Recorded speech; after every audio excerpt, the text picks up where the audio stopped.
Hello everyone, welcome to path IAS academy. मैं अंकित सिंह। हम लोग पढ़ रहे हैं CGPSC previous year questions chapter wise. जो सीसेट में अब तक के मैथ के क्वेश्चन पूछे गए, हमने बहुत सारे चैप्टर्स देख भी लिए हैं और ये एक महत्वपूर्ण चैप्टर है रेशियो एंड प्रोपोर्शन। और इसी में रेशियो एंड प्रोपोर्शन से रिलेटेड चैप्टर्स हैं partnership, ages, mixture and alligation. तो अब तक जो क्वेश्चन इन चैप्टर से पूछे गए हैं उन क्वेश्चंस की हम लोग बात करेंगे। आइए देखते हैं। एक बार हम लोग एनालिसिस देख रहे हैं। रेशियो और प्रोपोर्शन से रिलेटेड जो भी क्वेश्चन पूछा गया है वो क्या है। 12 में नहीं क्वेश्चन थे, 13 में एक, 14 में एक, 15 में 2, 16 में 5, फिर 0, 0, 7 एंड 2। इस तरीके से ये इसका ट्रेंड है। लेकिन ऐसा नहीं है कि रेशियो प्रोपोर्शन से इतने ही क्वेश्चन है। इसके कई सारे क्वेश्चंस पजल के तौर पे या फिर डेटा इंटरप्रिटेशन डीआई में आए हुए हैं। जैसे हम यहाँ पे बात करें तो यहाँ पे डीआई पूछ दिया है और वहाँ पे रेशियो से रिलेटेड बहुत सारे क्वेश्चन पूछ दिया है। तो इसका मतलब कतई नहीं है कि इस साल में ये क्वेश्चन पूछा ही नहीं, पूछा जरूर है, डायरेक्टली चैप्टर से नहीं है। तो जब डीआई देखेंगे तो वहाँ भी बहुत सारे क्वेश्चन हमें रेशियो प्रोपोर्शन से मिलेंगे। स्टार्ट करते हैं आज का क्लास। जैसा कि ये क्वेश्चन देख रहे हैं 2020 सीजीपीएससी 2020 का क्वेश्चन है। N alloy is made by mixing a metal A costing rupees 1000 per kg and metal B costing rupees 7100 per kg in the ratio 2:3। देखिए दो तरह के मिक्सचर है, मिक्सचर ए और metal a and metal b. Metal a का cost क्या है 1000 rupees per KG और मेटल बी का कॉस्ट क्या है 700 रुपीज पर केजी। और इनको किस रेशियो में मिक्स किया गया है 2:3। यानी ये क्वांटिटी का रेशियो है कि अगर इसको 2 यूनिट लिया गया है तो इसको 3 यूनिट लिया गया है, या फिर इसको 2x kg लिया गया है तो इसको 3x kg लिया गया है, ऐसा हम मान सकते हैं। तो x की ज़रूरत क्या है, x तो बेवफा है। तो जब तक रेशियो में मैटर रहता है तब तक हम इसको यूनिट कह सकते हैं। ये 2:3 के रेशियो में है। What is the cost of 15 kilograms of this alloy, यानी मिक्सचर का कॉस्ट पूछ रहा है, वो भी 15 किलो का, कितना रुपया लगेगा। तो अगर हम देखें कि ये 2 यूनिट और ये 3 यूनिट, हम कुछ समय के लिए इसको ऐसा ही मान दें कि ये 2 किलो है और ये 3 किलो है, 2 kg एंड 3 kg। तो 2 kg का कॉस्ट कितना होगा, ठीक है। तो 1000 इंटू 2 2000, और 3 यूनिट का कितना होगा 3 इंटू 700 यानी 2100। तो 2000 प्लस 2100 इज 4100। 4100 में कितना मिल जाएगा 3 प्लस 5 यूनिट।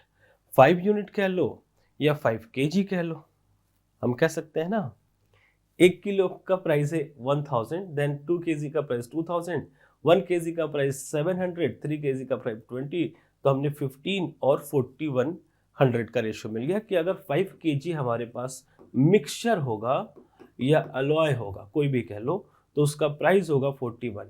हमको चाहिए 15, तो 3 से मल्टीप्लाई कर सकते हैं। स्मार्ट कैलकुलेशन सर्च करेंगे कि 5 इंटू 3 15 kg का वैल्यू कितना हो जाएगा 41 into 3 0 0 3 and 12,300 is the correct answer, कि 12,300 मिल जाएगा। तो इस तरीके से स्मार्टली सोचेंगे तो ज़्यादा आसान है, एक्स का यूज़ करेंगे तो थोड़ा सा मुश्किल हो जाता है। ओके, आगे चलिए। ये क्वेश्चन हमारे पास है 1020 chocolates are be divided between 12 men,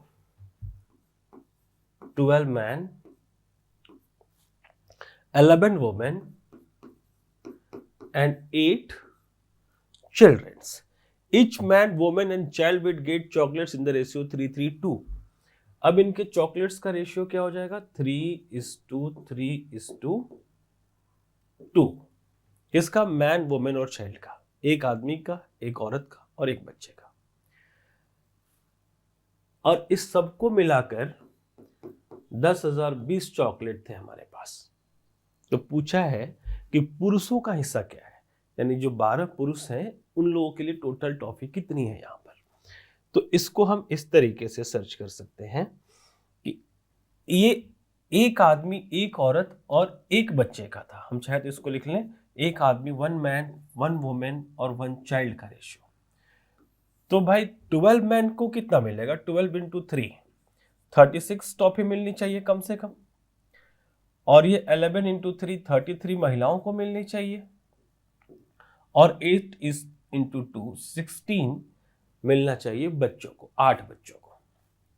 तो 12 बच्चे, 11 औरतें और 8 बच्चों को मिला के कम से कम कितनी टॉफियां मिलनी चाहिए, 6 and 3 9 and 6 15 के लिए 5 कैरी 1 1 and 1 2 and 3 5 and 3 8 की 85 चॉकलेट्स या टॉफियां कम से कम होनी चाहिए, तब उनको 3:3:2 के रेशियो में 12 मैन 11 वुमेन और 8 चाइल्ड्स में डिस्ट्रीब्यूट किया जा सकता है।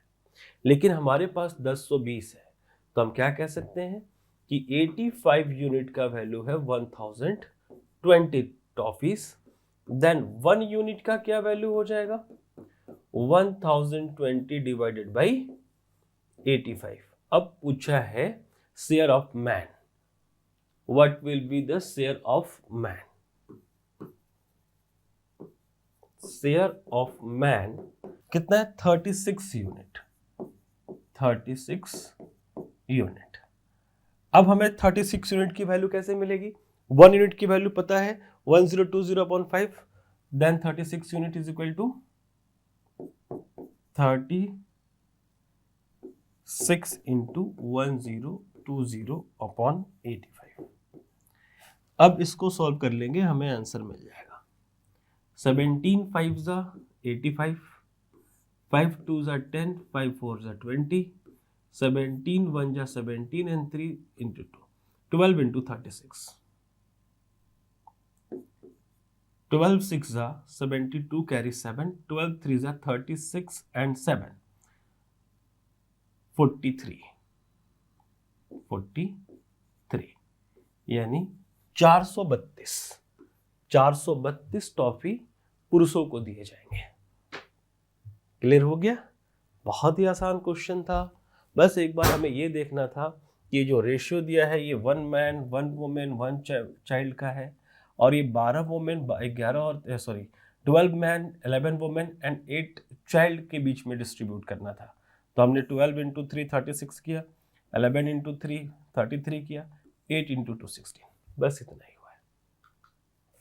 नेक्स्ट देखिए, 2 amounts are in the ratio 8:9 if the first one is 24। ये तो बड़ा ही आसान है, 2 amounts first and second 8:9, if first is 24 then other quantity is, तो सिंपली फर्स्ट कितना होगा बोला है 24 और दूसरे का पूछ लिया है, तो हम कहेंगे ना कि 8 यूनिट इज इक्वल टू 24, या फिर 8x और 9x कह सकते हैं, और 8x is equal to 24 then 9x is equal to, जो भी आंसर मिला आपके पास रहेगा। तो हम x क्यों ले इतने छोटे से क्वेश्चन में, और मैं तो कई बार बोल चुका हूँ x बेवफा है। 8 1 जा 8, 8 3 जा 24, 1 यूनिट की वैल्यू कितनी हो गई 3, देन 9 यूनिट की वैल्यू 9 इंटू 3 यानी 27।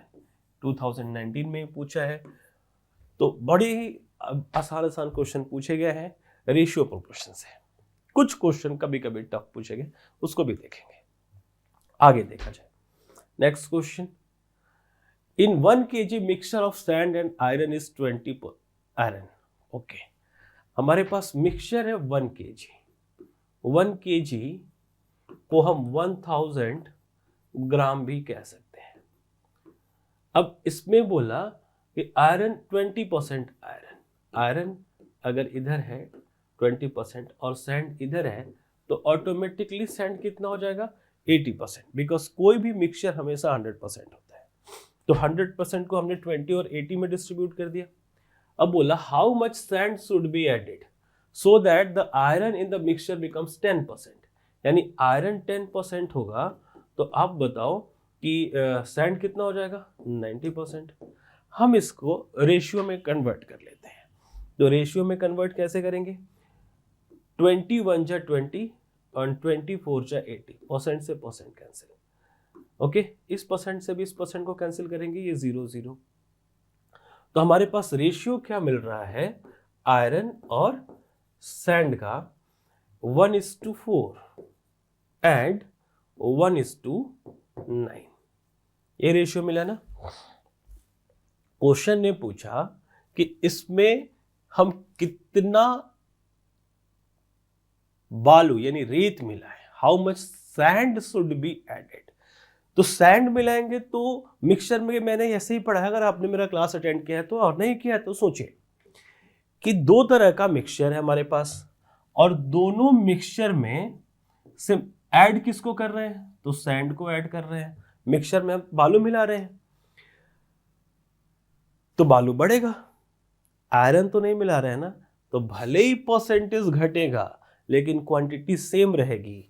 और आपने देखा इसमें कि आयरन पहले भी 1 यूनिट था तो अभी भी 1 यूनिट है, इसमें कोई चेंजेस नहीं हुआ है। तो सिंपली सैंड को आप देख पाएंगे कि 4 यूनिट से 9 यूनिट पर चला गया है, तो ये कितना इंक्रीज हुआ, ये 5 यूनिट का इंक्रीमेंट शो कर रहा। ठीक है, क्वेश्चन ने पूछा केजी में ऑप्शन है, ये कितना किलो बालू मिलाया। तो भाई स्टार्टिंग में तो ये 1000 ग्राम था और ये 1000 ग्राम 4:1 यानी 5 यूनिट का वैल्यू है, या फिर यहां से भी कह सकते हैं 4:1, 5 यूनिट की वैल्यू कितनी होगी 1 केजी या फिर 1000 ग्राम। तो कोई मतलब ही नहीं है कि 1, यहां भी 5 यूनिट ही इंक्रीज किया तो 5 यूनिट का वैल्यू हो जाएगा 1 केजी। थोड़ा सा टेक्निकल है लेकिन बहुत ही आसान है, अगर आप मेहनत करेंगे, थोड़ा सा सोचने की कोशिश करेंगे तो तुरंत सॉल्व होगा। अदरवाइज परसेंटेज से जाएंगे तो कैलकुलेशन बढ़ जाएगा, और इसमें कैलकुलेशन कुछ है ही नहीं। बस हमने क्या किया, परसेंटेज को रेशियो में कन्वर्ट किया और चेक कर लिया कि बालू मिलाया तो बालू बढ़ा, आयरन नहीं मिलाया तो नहीं बढ़ा। कितना बढ़ा, 5 यूनिट, तो 5 यूनिट के वैल्यू केजी में चाहिए। तो हमने स्टार्टिंग में इनिशियल मिक्सचर चेक किया कि 1 + 4 5 यूनिट था और 1 केजी का मिक्सचर था, तो 1 केजी यानी 5 यूनिट का वैल्यू 1 केजी आया ना, चाहे जो भी हो। तो यहां से भी 5 यूनिट का वैल्यू 1 केजी आया, यानी सिर्फ और सिर्फ सैंड 1 केजी मिक्स किया जाएगा तो ये कहानी हो जाएगी। क्लियर, आगे चलिए। Present age of mother is, ये 2019 में भी, ये क्वेश्चन नंबर 16 होगा उस पेपर में, इसलिए 16 लिखा हुआ है। Present age of mother is 3 times the present age of daughter. ठीक है भाई, एजेस से क्वेश्चन है ये, mother and daughter. Mother is 3 times, तो हम डॉटर लिख लेते हैं और इधर लिख लेते हैं मदर की। और प्रेजेंट, अगर हम प्रेजेंट एज की बात करें तो मदर इज 3 टाइम, तो हम यहां पे फिर से हम x एज्यूम कर सकते हैं, let daughter is present is x, then present age of mother is 3x, या फिर यूनिट में चलते हैं कि if daughter is 1 then mother is 3। ऐसा नहीं होता कि डॉक्टर 1 तो माँ 3, इसका मतलब है कि डॉटर यानी बेटी के वर्तमान उम्र अगर 1 की होगी तो इसका 3 गुना उम्र माता की होगी, यानी एज का रेशियो आ गया। प्रेजेंट एज का, लो मैं एज लिख देता हूं, प्रेजेंट एज का रेशियो 1:3। यानी तो कई सारा बोलता है कि सर ऐसे कैसे हो गया, बेटी 1 और माँ 3, एक माँ की 3 बेटी हो सकती है, एक बेटे की 3 माँ नहीं हो सकती, तो वैसे नहीं है, ये एज का रेशियो है। After 12 years mother age will be twice of the daughter's age. After 12 years, 12 year, hence कह सकते हैं कि मदर इज ट्वाइस, यानी बेटी 1 की होगी तो माता कितने की होगी, 2 की, 12 साल के बाद। तो ये माँ बेटे की साजिश नजर आ रही है आपको, माँ बेटी की। देखो ये माता जी कितनी सातिर हैं कि बेटी अगर 1 यूनिट की थी तो ये इसकी ट्रिपल थी, 3 यूनिट की, लेकिन 12 साल के बाद भी बोल रही है कि बेटी तू 1 ही रह और मैं थोड़ी सी जवान हो लेती हूं। उम्र कम होने का मतलब जवान होना ही है। 12 साल के बाद भी ये 2 यूनिट की हो जा रही है। तो इन मां बेटी के सातिरपन को या फिर इस षड्यंत्र को हमें उजागर करना है। कैसे करेंगे आइए देखते हैं, या फिर सॉल्यूशन लेना है बिना किसी एक्स वाई के, बिना किसी झंझट के। हम करेंगे क्या कि ये पॉसिबल नहीं है कि 12 साल के बाद माता की उम्र कम हो जाए, 3 से 2 हो जाए और बेटी उतनी ही रहे। रेशियो तो यही कहता है एटलीस्ट। तो हम क्या करेंगे, इन दोनों के पर्सनल रेशियो को देखेंगे। पर्सनल रेशियो का डिफरेंस कितना है, 2 यूनिट का, और इन दोनों के पर्सनल रेशियो का डिफरेंस कितना है, 1 यूनिट का। तो ये 1 से इसमें मल्टीप्लाई हो जाएगा और इस 2 से इसमें मल्टीप्लाई हो जाएगा, यानी पूरे रेशियो में मल्टीप्लाई होता है डॉटर और मदर। देखना रेशियो एकदम करेक्ट हो जाएगा और आंसर भी मिलेगा कि 1 से मल्टीप्लाई होने का मतलब दोनों साइड 1 से है और 2 से मल्टीप्लाई होने का मतलब दोनों साइड 2 से मल्टीप्लाई है। तो ये तो 1:3 रह गया और 2 इधर भी 2 × 1 2 और 2 × 2 4। रेशियो का रूल कहता है कि एक साइड हम रेशियो में मल्टीप्लाई नहीं कर सकते, दोनों तरफ करना होगा। अब देखो रेशियो बढ़ गया कि अगर ये प्रेजेंट का था और ये 12 साल बाद का था, तो एक की अगर बेटी थी तो 12 साल बाद बढ़ेगी, चाहे जितनी भी बढ़े, तो 1 यूनिट ये इंक्रीज की है और माता जी भी कितना इंक्रीज की है, 1 यूनिट। दोनों के दोनों बढ़ते हुए नजर आ रहे हैं ना, तो ये सही है। तो 1 यूनिट, किसी भी 1 यूनिट की वैल्यू हम कितना कह लें कि प्रेजेंट वर्तमान से 12 साल बाद के बीच में कितने का अंतर होगा, 12 साल का। तो 1 यूनिट की वैल्यू 12 ईयर, 1 यूनिट की वैल्यू कितनी हो जाएगी, 12 साल। पूछा क्या है, what is the present age of daughter. तो डॉटर का प्रेजेंट एज ये था और डॉटर यानी बेटी वर्तमान में 1 यूनिट की है और 1 यूनिट का वैल्यू 12 साल है, तो बेटी की उम्र भी 12 साल कही जाएगी। लॉजिकल है, बेहतरीन है, समझ में आया तो ठीक, अदरवाइज आप इसको रिपीट करके देखिए, दोबारा से देखिए, और आपकी चाहत के अकॉर्डिंग मैं एक बार इसको एक्स से भी समझा देता हूं, ज्यादा टफ नहीं होगा। आइए, present age of mother is 3 times the present age of daughter. Let present daughter and mother x and mother is 3x. Okay, present age of daughter is x and mother is 3x according to question 12 year after 12 year, 12 साल बाद। तो 12 साल बाद बेटी भी 12 साल बड़ी होगी, माता भी 12 साल बड़ी होंगी, तो क्या हो जाएगा रेट, एज x + 12 और 3x + 12 and mother age will be twice of daughter age. तो मदर का डॉटर से दुगना हो जाएगा, यानी डॉटर 1 की तो मदर 2 की। इस तरीके से इक्वेशन बनेंगे। अब हम क्रॉस मल्टीप्लाई के थ्रू सॉल्व कर लेंगे कि 2x + 24 is equal to 3x + 12, then 24 - 12 is equal to 3x - 2x, x is equal to 12। बेटी को x माना था, 12 साल की निकली। ठीक है, तो ऐसे भी एक्स सॉल्व कर सकते हैं, जो अच्छा लगे आप रख लो। The average age of women, देखो एज से बहुत क्वेश्चन पूछा है, रेट से ये एवरेज एज से क्वेश्चन आ गया, शायद मैंने नहीं, एवरेज में नहीं पढ़ा है, चलो कहीं भी हो देख लेते हैं। The average age of a women and her husband at the time of marriage was 23 year. एक महिला थी वुमेन और उनके एक पति थे, इनका एवरेज कितना था, एवरेज था 23 ईयर। तो शादी के समय इन दोनों के उम्रों का योग कितना होगा, तो ये क्या कह सकते हैं, 23 × 2 कह सकते हैं ना, यानी दोनों शादी के समय at the time of marriage 46 year के होंगे। अब कौन कितने का है हमें नहीं पता, लेकिन दोनों के एज का सम तो 46 है। आगे देखिए, after 5 year they have 1 year old child. 5 साल के बाद, तो 5 साल के बाद क्या होगा, तो 5 साल के बाद ये औरत जो महिला थी ये भी 5 साल, इनका भी एज बढ़ेगा, और ये जो उनके हस्बैंड थे इनका भी 5 ईयर बढ़ेगा, दोनों 5-5 साल बड़े होंगे। तो टोटल एज में क्या इफेक्ट आ जाएगा, 5 + 5 10 ईयर इंक्रीज हो जाएंगे। तो 5 साल बाद उनकी उम्रों का योग कितना होगा, wife plus husband after 5 year. 5 साल बाद पति और पत्नी के उम्रों का योग 56 साल का होगा। अब उनको एक बच्चा भी है, यानी wife plus husband plus child at present, ये तो 56 और बचवा कितने का है, 1 साल का, 1 वर्ष का बच्चा है। तो तीनों की उम्रों का योग कितना हो गया, तीनों की उम्रों का योग हो गया 57 ईयर। अब पूछा है कि परिवार की औसत आयु, परिवार में कितने लोग, 3 लोग, तो average age of family is sum of ages divided by number. Sorry, देखो ये उल्टा लिखा गया, 57 डिवाइडेड बाय 3 यानी 19, कि अभी इस समय परिवार की औसत आयु 19 वर्ष की है। क्लियर? आगे चले। What is the value of this? देखो बड़ा ही आसान सा क्वेश्चन है ये कि p plus Q upon p minus Q.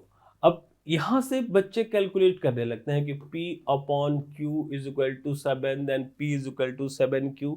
जरूरत क्या है? ये 7 के नीचे कुछ नहीं, मतलब 1 होता है, तो p का वैल्यू 7 है और q का वैल्यू 1 है, तो आप वैल्यू पुट कर दो ना, p की जगह पे 7 और q की जगह पर 1। वैल्यू पुट करेंगे, हमें कितना मिलेगा? 7 प्लस 1 डिवाइडेड बाई 7 माइनस 1, यानी 8 अपॉन 6 और 4 upon 3 is the answer, option C. तो रेशियो का एक दूसरा भी फॉर्म, रेशियो क्या कहते हैं? p upon Q form is called ratio, तो ये रेशियो से ही आएगा, या फिर हम रेशियो बना लेंगे, इसी को हम लिख सकते हैं दूसरे लैंग्वेज में p/q 7:1। तो हम p की जगह पे 7 रख दिए, 1 q की जगह पे 1 रख दिए। अब कुछ ऐसे भी समझ में आता है। 19 का ही क्वेश्चन है ये, फिर से 19। देखो अब 19 में कैसे कुछ क्वेश्चन पूछा, बड़ा ही लाजवाब क्वेश्चन है, बहुत ही बेहतरीन क्वेश्चन है।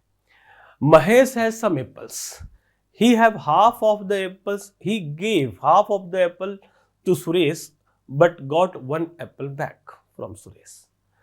भाई इसने क्या किया कि आधा एप्पल महेश की पहले बात की जा रही है, जिस इसके पास जितना भी है ये सुरेश को देता है और उससे एक सेव वापस ले लेता है।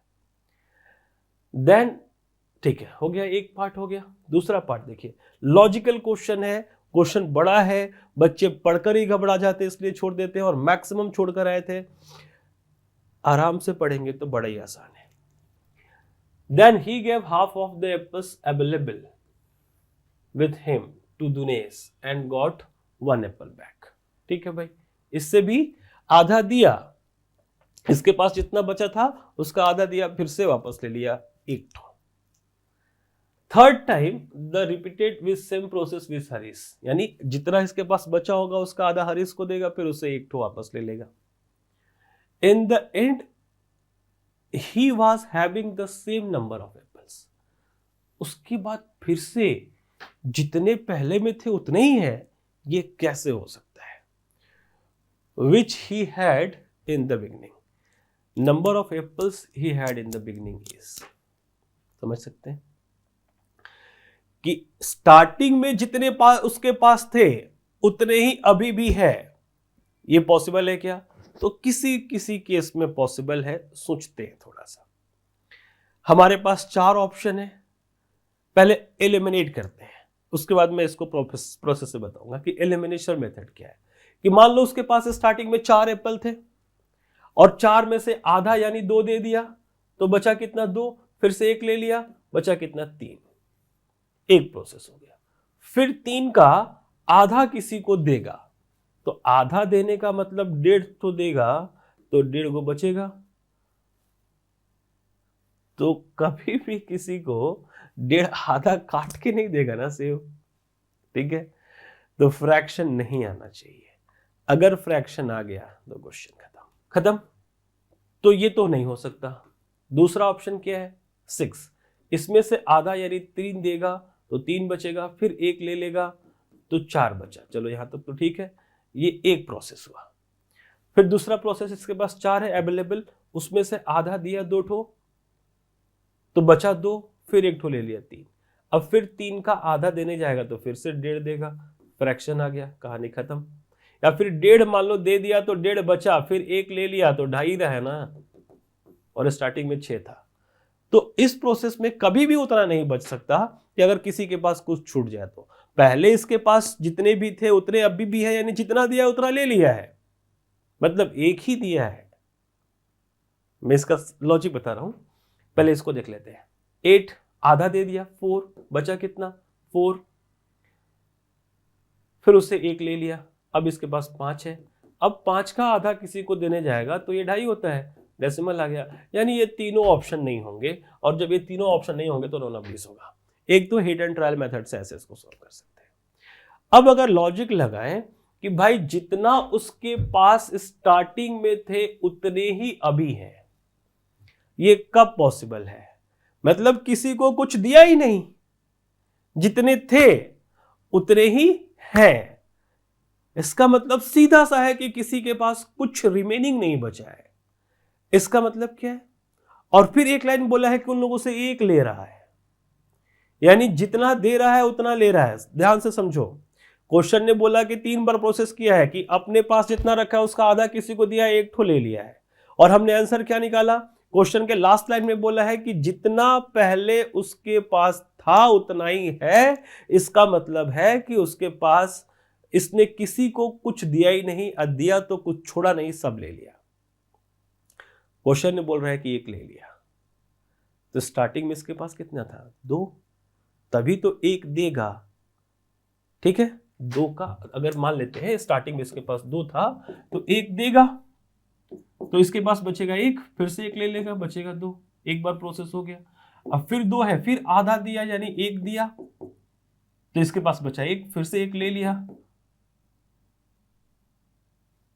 ये 2 नहीं, ये 1 = 2, फिर से 1 ले लिया तो 2, फिर प्रोसेस को तीसरी बार किया, 2 था, आधा यानी 1 दे दिया, तो बचा 1, फिर से 1 वापस ले लिया, बचा 2। जितना पहले था उतना बाद में है, तो इसका एग्जैक्ट आंसर 2 होगा। ठीक है, जो कि ऑप्शन में नहीं है। अदरवाइज फिर हम इसको x के थ्रू सॉल्व कर सकते हैं। कि x के थ्रू कैसे सॉल्व करेंगे, आइए देखते हैं। थोड़ा सा लेंदी हो जाएगा। कि पहली बार में माना let he have x apple, कि उसके पास प्रारंभ में x की संख्या में सेब थे।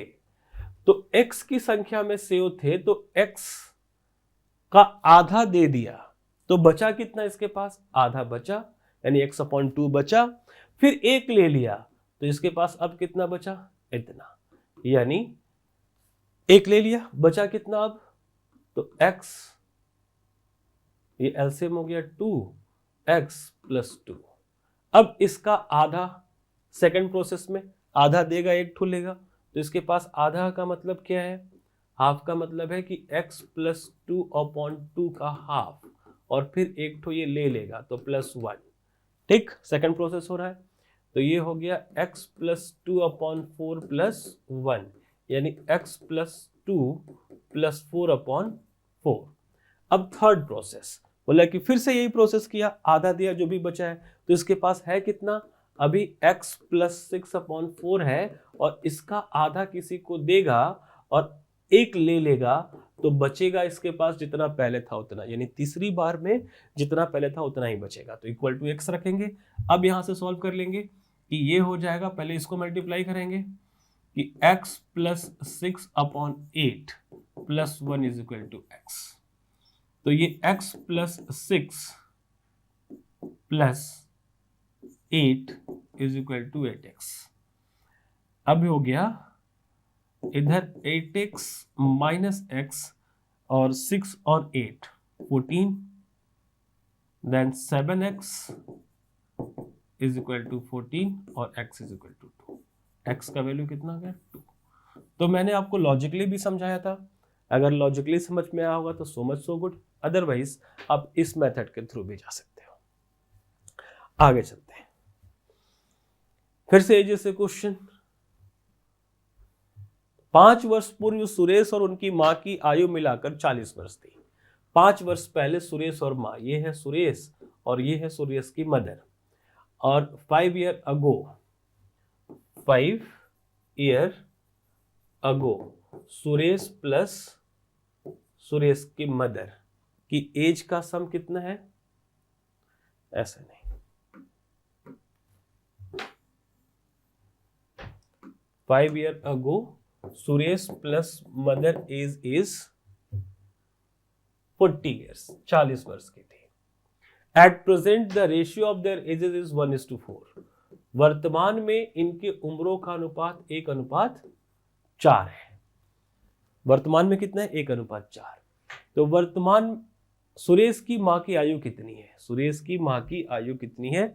How old is Suresh mother? इसका मतलब ये जो टेंस है इज ये, और यहाँ पे है, ये बता रहा है कि प्रेजेंट एज पूछा गया है सुरेश के मदर का। तो सुरेश के मदर का प्रेजेंट एज क्या होगा? तो प्रेजेंट में 4 यूनिट की है, तो दोनों के मिलाकर एट प्रेजेंट कितना है? 4 + 1 5 यूनिट।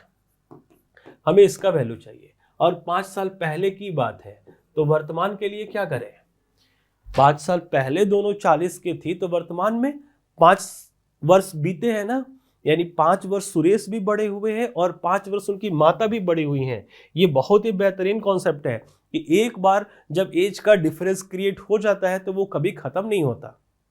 जैसे मैं बात करूं कि अभी मैं, आप जो भी पढ़ रहे हो, अगर आप स्टूडेंट हो, पेरेंट नहीं हो, तब कि अगर मैं आज आपसे 5 साल बड़ा हूं तो मैं आज से 5 वर्ष बाद भी आपसे 5 साल ही बड़ा रहूंगा, 10 वर्ष बाद भी 5 साल ही बड़ा रहूंगा, और आज से 20 वर्ष पहले भी आपसे 5 साल ही बड़ा था। जैसे आप अपने घर में देख लो कि आप अपने भाई से बड़े हो या छोटे हो, मान लो 2 वर्ष बड़े या 2 वर्ष छोटे हो, तो उम्र के हर पड़ाव में 2 वर्ष बड़े या छोटे रहते हो।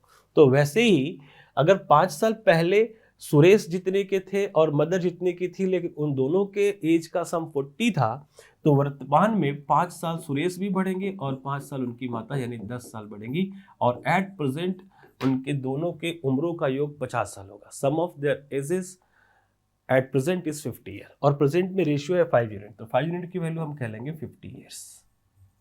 देन 1 यूनिट की कितना वैल्यू हो जाएगी at present, 10 years. Suresh mother's present is 40 year, कि 40 वर्ष की माता जी हैं, तो हमारा आंसर हो जाएगा ई यानी नॉन ऑफ दिस। ठीक है, तो यूनिटरी मेथड के थ्रू आप इसको इस तरह से सॉल्व कर सकते हैं, इसमें एक्स की जरूरत नहीं पड़ती, आप चाहो तो यूज कर सकते हो, लेकिन ये बेवफा है इसलिए मैं यूज नहीं करता। और ये पुरानी बात होगी वेरिएबल यूज करना, या फिर बच्चे डर जाते हैं। जहां भी आप एक्स वाई लाओ तो कुछ बच्चे हैं जिनका मैथ का बैकग्राउंड नहीं रहा है, वो डर जाते हैं, इसलिए हमने एक्स को हटा दिया है। एलिगेशन, अब एलिगेशन क्या होता है वो देखिए। A shopkeeper has 1000 kg of sugar out of which he sells some part 8% profit. अब 8% प्रॉफिट का क्या मतलब है, plus 8% and remaining at 18% profit, और जो बचा हुआ है उसको 18% प्रॉफिट पे सेल किया है। He makes a total profit of 14%। Overall उसको प्रॉफिट कितना हुआ, 14% का प्रॉफिट हुआ है ओवरऑल। तीनों के तीनों प्रॉफिट है, प्लस है, और एक डेटा बड़े वाले से छोटा है और एक छोटे वाले से बड़ा है, यानी एलिगेशन को ये फुलफिल करता है। तो इसमें हम एलिगेशन को यूज करेंगे तो तुरंत मिल जाएगा कि किस क्वांटिटी में किसको बेचा है, यानी हम प्रॉफिट के परसेंटेज को एलिगेट कर रहे हैं और हमें सीधे जो रेशियो मिलेगा वो क्वांटिटी का मिलेगा। अब एलिगेशन में होता क्या है, क्रॉस सब्ट्रैक्शन। क्रॉस सब्ट्रैक्शन होता है, फॉर 18 - 14 इज 4 और 14 - 8 इज 6। परसेंट से परसेंट कैंसिल, तो रेशियो क्या हो गया 2:3 का, कि जो इसने गुड्स को सेल किया है, चीनी को, जो 8% प्रॉफिट पे जो क्वांटिटी होगी वो 2 यूनिट होगी, और 18% प्रॉफिट वाली क्वांटिटी 3 यूनिट होगी। क्लियर है, इसका मतलब ये है। तो बोला है the quantity of sugar sold at 18% profit will be, कि 18% प्रॉफिट पे जो चीनी बेचा गया है उसकी मात्रा होगी कितनी। तो ये क्या एलिगेशन से जो क्वांटिटी का रेशियो है ये क्या शो कर रहा है, ये शो कर रहा है कि 2 + 3, यानी अगर मिनिमम 5 यूनिट या फिर 5 kg वैल्यू रहता तब 2 किलो ये और 3 किलो ये बिकता, लेकिन इसके पास 1000 किलो है, तो 5 यूनिट की वैल्यू हम कह सकते हैं 1000 kg। देन 1 यूनिट की वैल्यू कितनी हो जाएगी, 5 × 2 = 10, 200 kg। तो 18% पर तो 3 यूनिट बेचा है, तो हम 200 kg को 3 से मल्टीप्लाई कर देंगे तो मिल जाएगा 600 kg, कि 600 किलो चीनी को ये 18% लाभ पर बेचा है, और बाकी 400 किलो चीनी को ये 8% लाभ पर बेचा होगा, तब इसको ओवरऑल 14%, 14% का लाभ हो सकता है। ये था एलिगेशन, और हमारा आंसर आ जाएगा सी, 600 kg। नेक्स्ट देखिए, भी बड़ा इंटेलिजेंट क्वेश्चन है। मूस, कुस और बुस कौन कौन है, मूस, कुस और बुस दिख ही रहा है। प्रत्येक ने किसी परीक्षा में 2 टेस्ट दिए, मूस ने पहले टेस्ट में, इंग्लिश में है, उसको भी आप पढ़ सकते हैं, 60 में से 24, यानी फर्स्ट और सेकेंड टेस्ट की बात होगी। तो फर्स्ट टेस्ट मूस के अकॉर्डिंग ये 24 नंबर का था, कितना में, 60 में, तो इसको हम कैसे लिखते हैं, 20 आउट ऑफ 60। और दूसरे टेस्ट में 40 में से 32, 32 आउट ऑफ 40।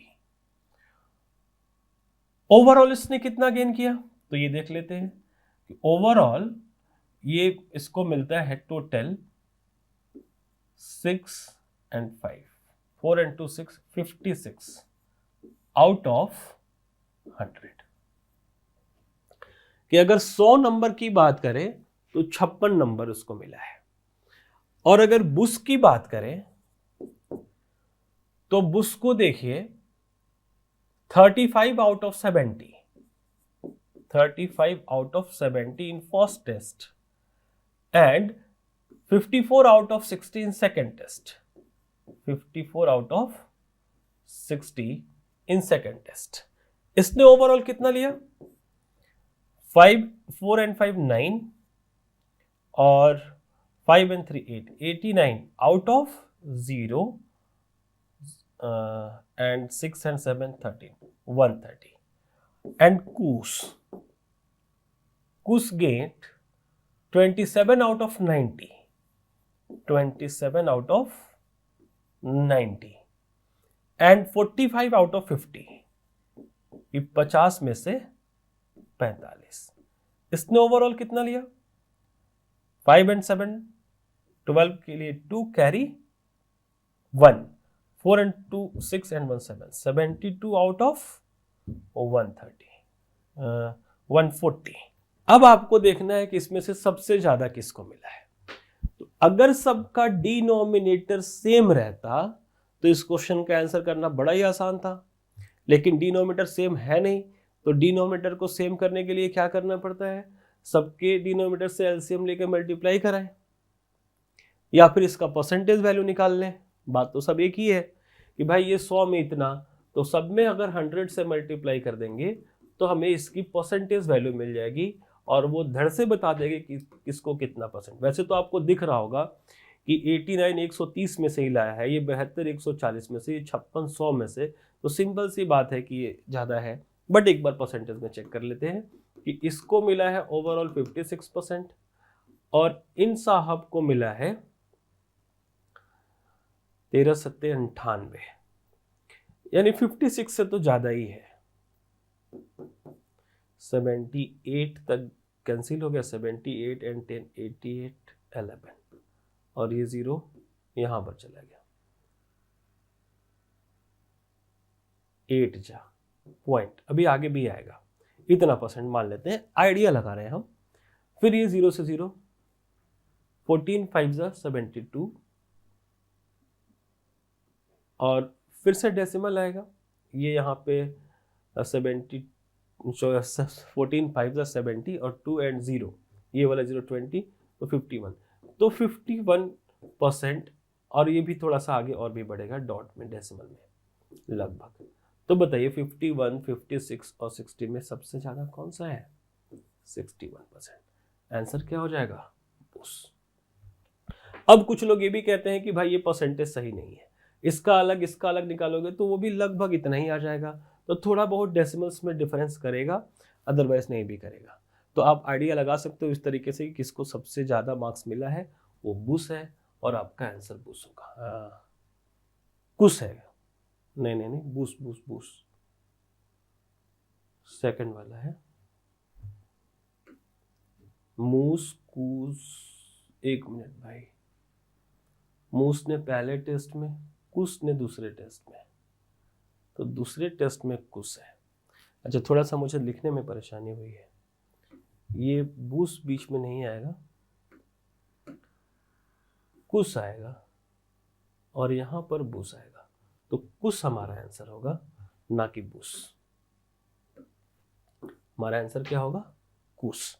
इंग्लिश में भी देखिए, मुस कुश एंड बुश, तो मुस कुश एंड बुश का सीक्वेंस रहेगा। आगे चलते हैं। यदि A is to B, if A is to B is equal to 3 is to 4, BC is equal to 5, CD is equal to this, find AD. Given A is to B is equal to 3 is to 4, B is to C is equal to 5 is to 6, and C is to D is equal to 7 is to 8. अगर हमें चाहिए A और D, first और last वाला ध्यान देना, A और D, A is to D, तो हमें कुछ नहीं करना होता है, इस तीनों को मल्टीप्लाई कीजिए और इस तीनों को मल्टीप्लाई कीजिए, जो भी आंसर आता है वो आंसर है। और जब मल्टीप्लाई ही करना है तो जहां तक कटता है कैंसिल कर लेंगे, 3 1 जा 3, 3 2 जा 6, अब करेंगे तो 7 5 जा 35 और 8 2 जा 16, 4 जा 64। A is to D, ये B नहीं है, ध्यान देना, ये A is to D है। ये फर्स्ट और लास्ट को जब हमें फाइंड करना होता है तो डायरेक्ट मल्टीप्लाई कर लेते हैं, 35 is to 64 हमारा करेक्ट आंसर हो जाएगा। आगे चलते हैं। जब किसी भिन्न के अंश में 4 जोड़ा जाता है तो उसमें 2/3 की वृद्धि हो जाती है, तो भिन्न का हर क्या है? अब रेशियो, फ्रैक्शन तो रेशियो ही है, तो हम कहते हैं लेट द फ्रैक्शन इज या रेशियो इज P/Q।